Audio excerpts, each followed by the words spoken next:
Hey guys, and welcome to the Modern Housewife podcast. I am so stoked to be here with you guys. I've been wanting to create a motherhood centric podcast for the last 2 years, but I have held off because, if you don't know, my husband Doug and I, we have a joint podcast all on working together as a married couple about how we make money online with our different online businesses called the Digital Income Family. And I just felt like we needed to focus on our businesses over the last 2 years and then just hold my mom account until those were successful. And so now I finally have time for a hobby, which is funny because working is my hobby. It's addicting, but I would rather be here talking to a camera than, doing anything else. Doug has legit hobbies. He's trying to be a race car driver. Side note, literally we're going to his first race at the end of March. I'm going to try and vlog it for you guys, but it's crazy. That's another whole subject. That's a different turn of events I didn't expect. But he has legit hobbies and I just have YouTube. So I'm so stoked for this podcast because I almost guarantee, I'm 99.9% sure that it's going to be probably the most raw, real, transparent podcast that you subscribe to or that you listen or watch, because I have no reason to hold anything back anymore. You guys know I haven't been a full-time traditional YouTuber in over 2 years. And so I'm not necessarily afraid of losing people I'm going to be nice, obviously, but offending people. I'm going to speak my mind and be just very, very candid, which I always try to be, and people say that I am, but probably even more so. So we're going to touch on a lot of different subjects. I'm going to try and have guests on every single month that are probably YouTube moms. That's my goal. So we'll see who wants to get on a new podcast, but I'm going to talk about working with your spouse. I'm going to talk about my journey in homeschooling. It won't be a homeschooling podcast because I don't know what the heck I'm doing and I'm failing along the way and succeeding and all the things. So I learned a lot about that if you're interested. Also going to talk about obviously baby essentials and how I'm preparing for baby number 4, creating a strong family culture, time management tips as a work from home homeschool mom that has a lot going on, moving in or out of California for the last time. We finally decided what we're going to do. So that's exciting. It's a whole podcast episode in itself. And so I'm just excited to share with you guys behind the scenes, on a consistent basis. I know I can sit and talk to a camera for 30 minutes at least every week and just cut. You don't even have to cut it up. You just put it out there. And so I guarantee this will be consistent. I promise. No one's going to believe me, but I already have 4 films, so I'm pretty stoked. And so for today's episode 1, I wanted to just do a basic YouTube mom Q&A. So yes, the same spiel every time. I've probably said these words 100 times on my channel, but I asked you on Instagram. I know that I asked you on Instagram, questions about baby number 4. And so if you haven't watched the last video, you probably should watch that one because a lot of them are related to our pregnancy announcement. But I thought I would get into it, but seriously, I'm so fatigued. Oh my gosh, I cannot talk. I think do I even breathe when I talk? I don't know. It's definitely a pregnancy, first trimester thing when you just have to lay down and your body is just collapsing on itself. So I apologize if I am wheezing in this video, because wow. Okay. Question number 1, is this your last baby? Okay. So this is so hard because I ask Doug this all the time and he doesn't give me a straight answer. He's never been the dude that wants 10 or 12 kids. I don't think any man really, it's very rare for a dude or guy to set out wanting a ton of kids. I've met them, but they don't want most guys don't want 6, 7, 8, 9. Some of them do, but anyways, I digress. I always saw Doug as two kids and then done, even before I married him.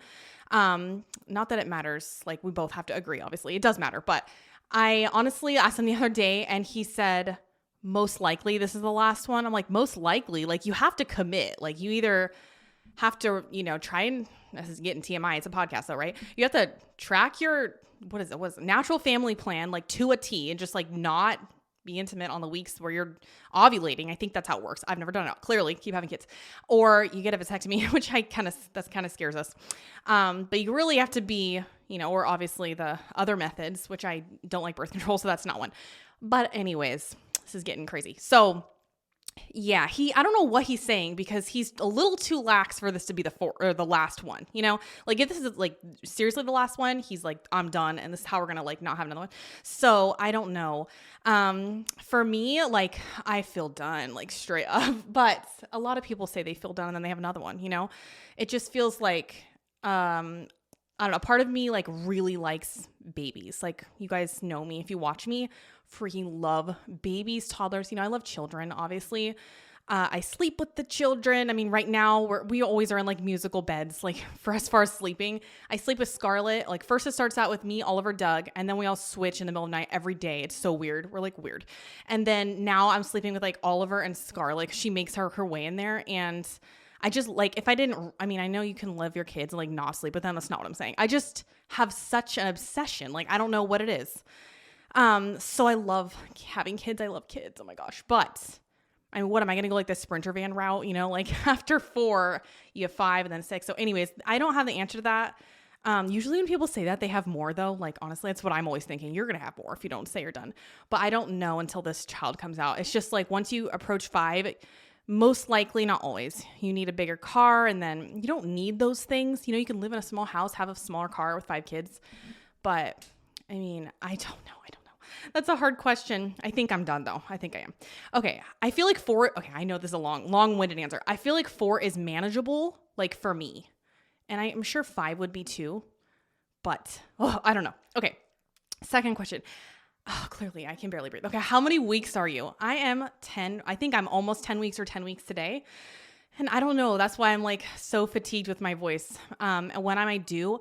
People never like to say when they're due. I think they're afraid of like stalkers, but I don't know how this would make any difference. So I just tell you guys like every time I'm due August 24th, but that due date is like, it's not real. Like, I mean, it is, but unless you're getting, unless you schedule a C-section or induction, which I don't do either of those. I still want the VBAC. With my first, I had a C-section, then the last 3 VBACs. So I'm still trying for the VBAC, and I let the baby come whenever it wants. And all of my children are 5 days late. It's very weird. So when I say August 24th, it's probably 5 days later, but who knows? I could come early. I don't know.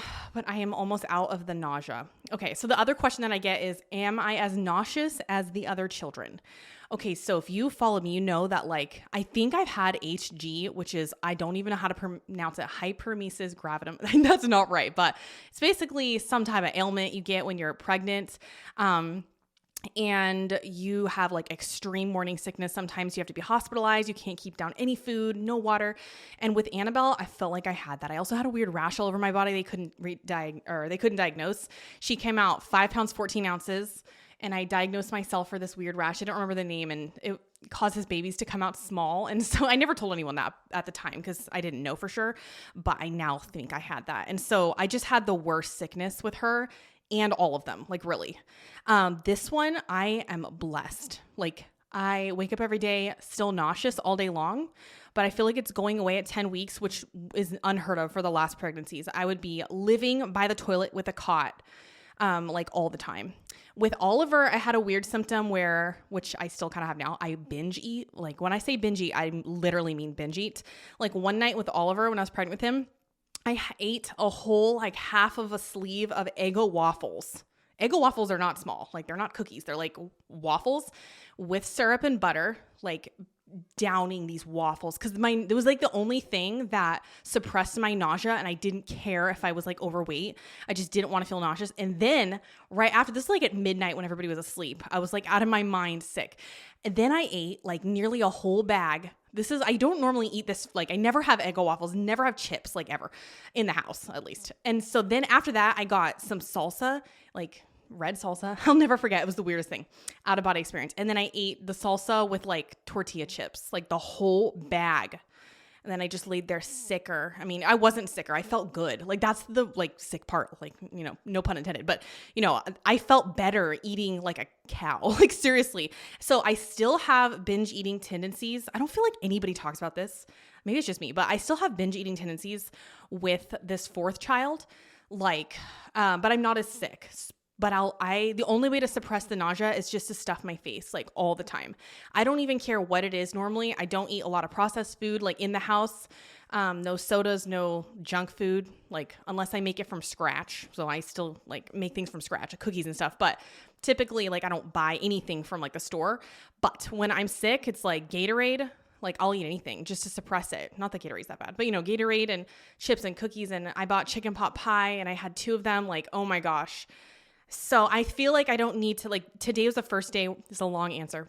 but it's a podcast, right? So today is the first day where I felt like I didn't need to eat myself into the ground, And so I feel so much better today, even though like I'm so fatigued. Wow, that was a huge explanation for just why I'm eating like way too much. And so it is kind of weird for me, but like in all my pregnancies, I gain a lot of weight really quick. And then in the second trimester, I don't lose it, but like I hang on to it the whole time. I eat way less. Third trimester, start eating a lot. Oh man. I think with Annabelle, I just gained 25 pounds because I couldn't keep anything down, which is like normal. And then it got worse and worse. Like with Scarlett, I think it was 30. And then Oliver, I don't even know, 35, 40 pounds. And then I lose it though. Usually it takes me 6 months to lose the weight though, because I'm so used to stuffing my face. But now I know I can lose it. So I'm like not even worried. It's like past the Cheez-Its, I don't even care. Anything that will make me not nauseous. Like I don't try and be healthy. I know that's bad, but it's just so bad. The nausea, okay. So home birth. Okay. So a lot of people, I mentioned at the very end, it was like half a joke, but I mentioned at the very end of my last video where I told Doug, like I was pregnant with the girls, should we do a home birth? I was like, 60% serious because I did not like my hospital birth with Annabelle because I shared a room with a lady, which, I'm not super picky. Like I didn't really care. But once I had the other two births, I'm like, whoa, that's like not really that normal in America. You can have better experiences if you pick a better hospital. I was just like 24 years old and I didn't know anything at the time. I was pretty naive, didn't like research anything. So I just picked like the jankest hospital. I was on my mom's insurance because I wasn't 26 yet and it was cheaper. Anyways, so I just had, I couldn't pick from the best hospitals. And so that was a bad hospital birth experience because I also had emergency C-section, all those reasons. I felt like they induced me too soon with Pitocin, but you just don't know. You're not a doctor.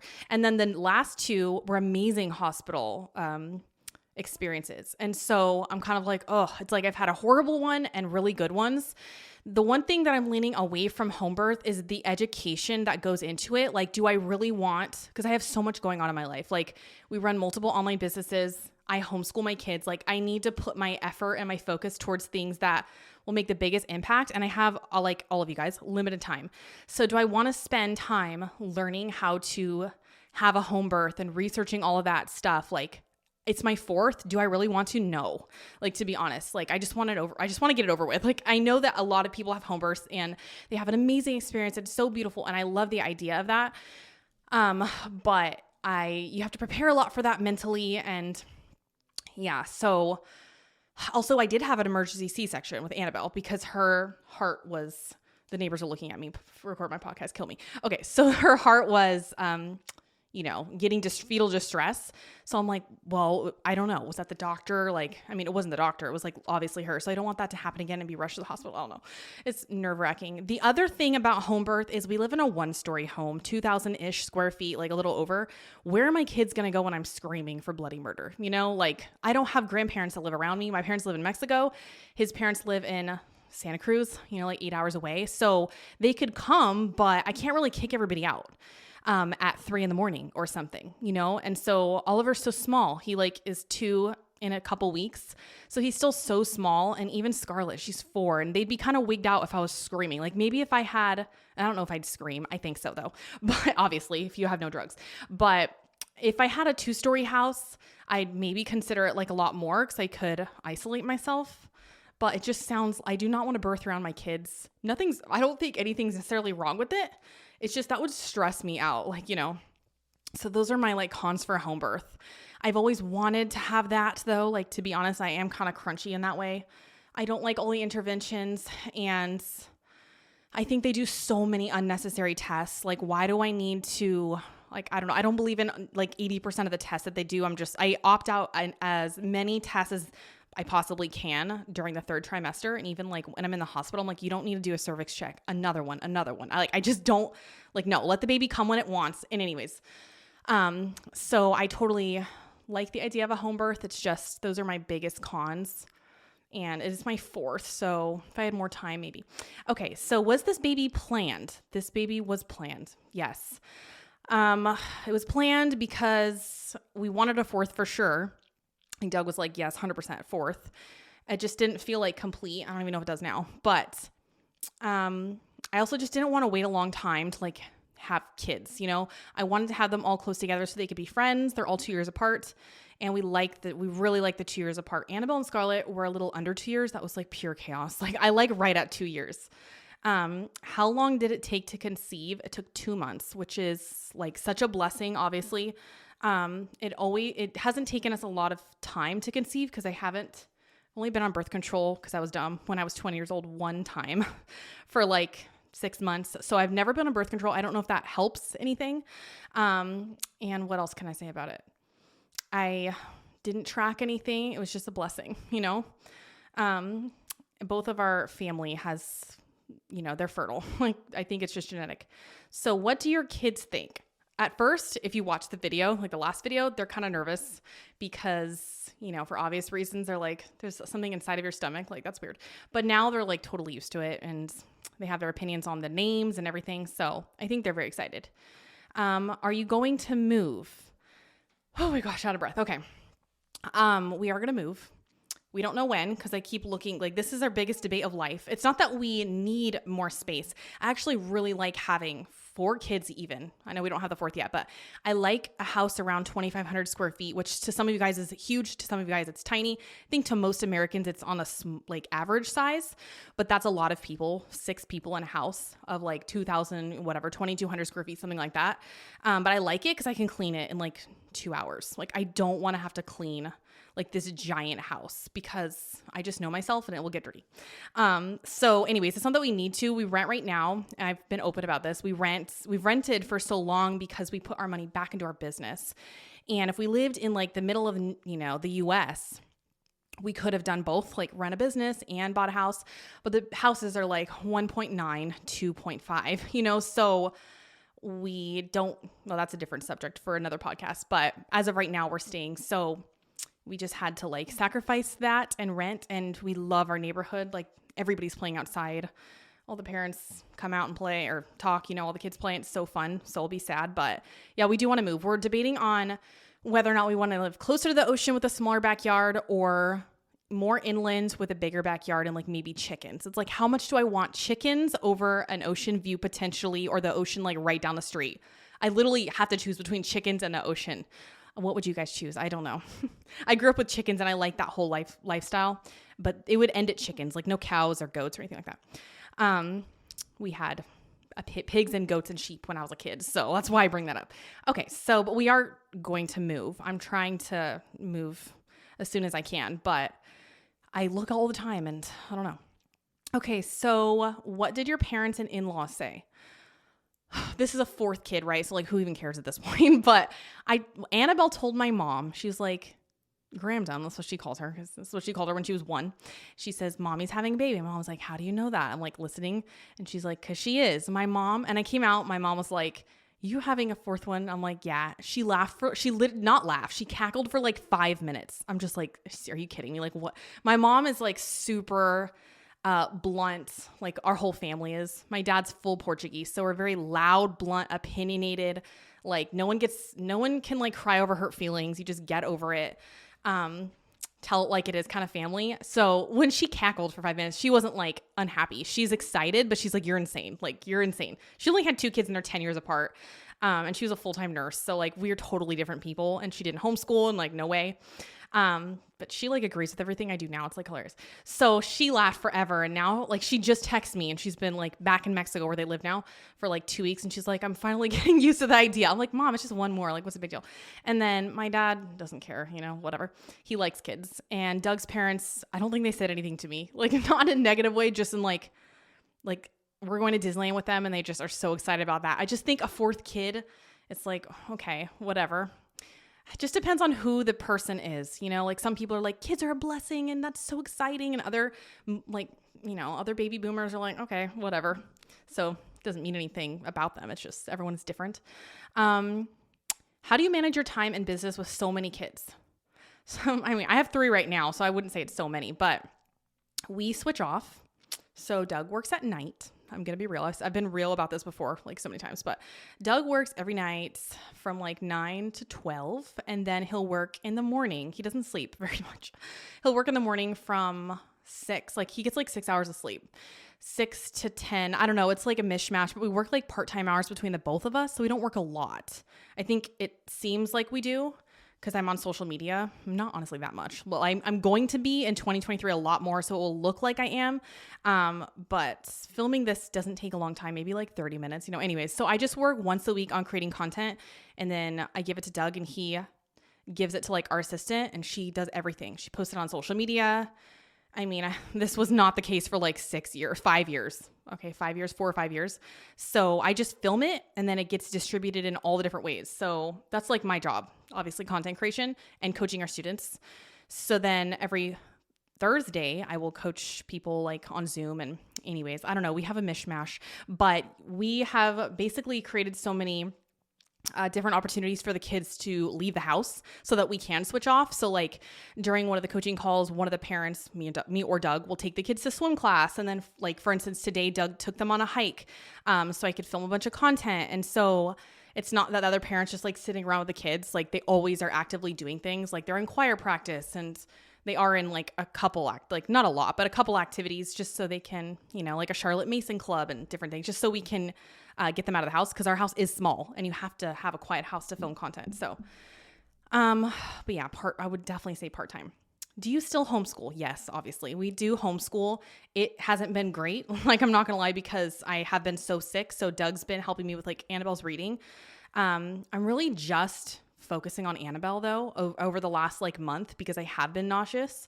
Scarlett's kind of fallen by the wayside, but it's so easy to catch up when you're doing one-to-one, like it's like tutoring when it comes to homeschooling, at least on our family. I don't school them all at once. That's a new thing for me. Like I used to try with all 3 kids. It's just so like, obviously you have to do what you have to do if your spouse is gone and you like it that way. But if you had the choice like we do, it is so much more effective to focus on one kid for like a condensed 30 minutes, So lately we've just been focusing on Annabelle's reading for like 30 minutes. And then, yeah, Scarlett just learned all her sounds and letters and writing. And so, yeah, we do homeschool basically. But we try new things all the time. Someone asked if we're going to get a Sprinter van. We have been looking at Sprinter vans or the Ford Transit. The thing about it is right now we have the Chrysler Pacifica and it totally will fit 4 kids. I think we'll keep it for like the next year. I feel like it's so luxurious. Like I've only ever had like okay cars. Like my first car was like a really janky, like 92 Ford truck. And then I had a Mazda 6. You guys saw that in my vlogs a long time ago. And the lining was all falling down. It was used and there was nothing wrong with it. Like I love that car. It was fast and cool, but it's never been like leather and like cool. I don't know. And I just have a Chrysler Pacifica. Like it's not like a Lexus or I don't know, whatever people drive, a GMC or anything cool.